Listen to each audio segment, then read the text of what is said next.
ஹிந்தி எதிர்ப்பு இன்றைக்கும் அரசியல் அரங்கில் பேசப்படுகின்ற முக்கிய பொருளாக இருக்கின்றது. ஆனால் ஹிந்தியை எதிர்த்து களம் கண்ட தியாகியுடைய நினைவிடம் கேட்பாரற்று கழிவறையாக மாறியிருக்கும் அவலத்தை குறித்து ஒரு செய்தி தொகுப்பை காணலாம்.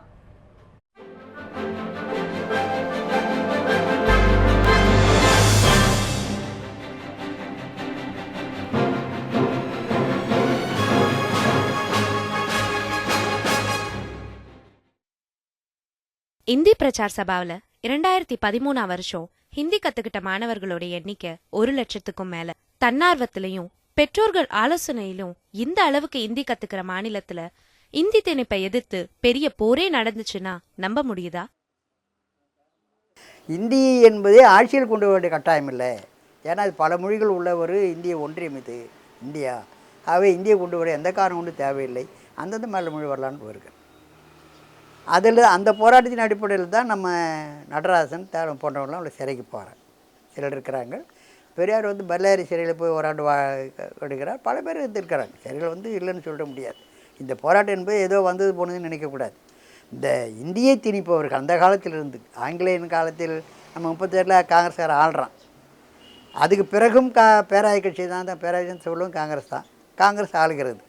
இப்பொழுது பாஜக ஆண்டு கொண்டிருக்கிறது. இவர் எல்லாருமே இந்திய தமிழ்நாடகத்தில் தமிழர்களை பற்றி கவலைப்படாமல் அவருடைய கொள்கையை ஏற்றுக்கொள்ளாமல் தொடர்ந்து இந்தியை திணிப்பது என்று இப்போ நடந்து கொண்டிருக்கிறது.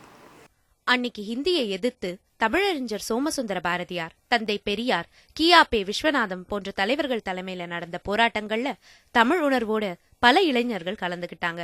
அப்படி போராட்டத்துல கலந்துகிட்டு சிறை சென்றவர் தான் நடராஜன். மன்னிப்பு கடிதம் எழுதி கொடுத்தா விடுதலைங்கிற ஆசை வார்த்தைக்கு மயங்காம சிறையிலேயே உயிர் விட்டவர். அவர்தான் தமிழகத்தோடைய முதல் மொழிப்போர் தியாகி. அவரோட நினைவிடம் சென்னை மூலக்கொத்தளம் சுடுகாட்டுல இருக்குது. அதை பார்க்கலான்னு நாங்க பயணம் செஞ்சோம். இந்தி ஆதிக்கத்துக்கு அடிப்படையாம தமிழை காக்க உயிர் கொடுத்த அந்த வீரரோட நினைவிடம் திறந்தவெளி கழிப்பிடமா இருக்குது. 4 நாள் பப்ளிக் டாய்லெட் மட்டும் தான் இருந்தது. பப்ளிக் டாய்லெட்னால நாங்கள் அப்போதுலேருந்து நிறைய பேர் இருக்கோம். ஏரியாவில் நிறைய பேர் இருக்கோம். நிறைய பேருக்கு அவ்வளோ ஸ்பெஷலிஸ்ட் அதெல்லாம் இல்லை அங்கே. அதனால் நாங்கள் சின்னதுலேருந்து இங்கே கிரவுண்டில் தான் விளையாடுறது எல்லாத்துக்கும் நாங்கள் இது தான் யூஸ் பண்ணுறோம். எல்லாத்துக்கும் ஃபுட்பால் கிரிக்கெட் விளையாடுறது பாத்ரூம் போகிறது எல்லாத்துக்கும் நாங்கள் இங்கே தான் யூஸ் பண்ணிக்கிறோம்.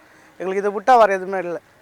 இந்த எங்களுக்கு இது விட வேறு எதுனா நல்ல ஒரு இது கிடச்சிச்சின்னா நாங்கள் இது பண்ணுவோம். எங்களுக்கு எதுவுமே இல்லாதனால இது யூஸ் பண்ணிக்கிறோம். வேறு இடம் எங்களுக்கு கிடையாது. ஒவ்வொரு வருஷமும் ஜனவரி 15க்கும் சில அமைப்புகள் இந்த நினைவிடத்துக்கு வர்ற போதும் ஜனவரி 25க்கு மொழிப்போர் தியாகிகள் தினம்னு அந்த சுடுகாடே திருவிழாவா கோலம் பூணுற நாட்கள் தவிர யாரும் வர்றதில்லைன்னு வருத்தப்படுறாங்க. ஜனவரி 25 மொழிப்போர் தியாகிகள் நல்லா பிரம்மாண்டமான செய்வாங்க. அதுக்கப்புறம் யாரும் கண்டுக்க மாட்டாங்க. பல முறையிட்டும் இதை விட யாரும் கண்டுக்கிறதில்ல. அன்றைக்கி ஜனவரி 25 ஒண்டி தான் அன்றைக்கி ஆளுங்க பார்க்குறதோ தலைவர் பார்க்குறதோ தான் இருக்கும். அன்றைக்கி பார்த்தீங்கன்னா ஒரு திருவாரூர் இருக்கும். அதுக்கப்புறம் சுடுகாடு போல் தான் இருக்கும். லட்சியங்களுக்கு மரணம் இல்லைன்னு மேடை முழக்கங்களை கேட்டிருக்கோம். தியாகம் செஞ்சவங்க மண்ணுக்குள்ள போன பின்னாடி அவங்களுடைய லட்சியமாவது அரியணை ஏறணும் இல்லையா? தமிழ் மொழிக்காக உயிர் நீத்த தியாகி நடராஜன் அவர்கள். அந்த தமிழ் மொழியை காட்டி ஆட்சிக்கு வந்தவங்க தான் அரை நூற்றாண்டுக்கும் மேலா அதிகாரத்துல இருக்கிறாங்க. ஆனா நடராஜன் அவர்களுடைய நினைவிடம் ஒரு கழிவறையாத்தான் பயன்படுது. அவருக்கே இந்த நிலைமைன்னா அவருடைய ஆசை நிறைவேறாதது ஒரு பெரிய ஆச்சரியத்தை கொடுக்கல. ஒளிப்பதிவாளர் அசோக்குடன் அர்ச்சனா, நியூஸ் 7 தமிழ்.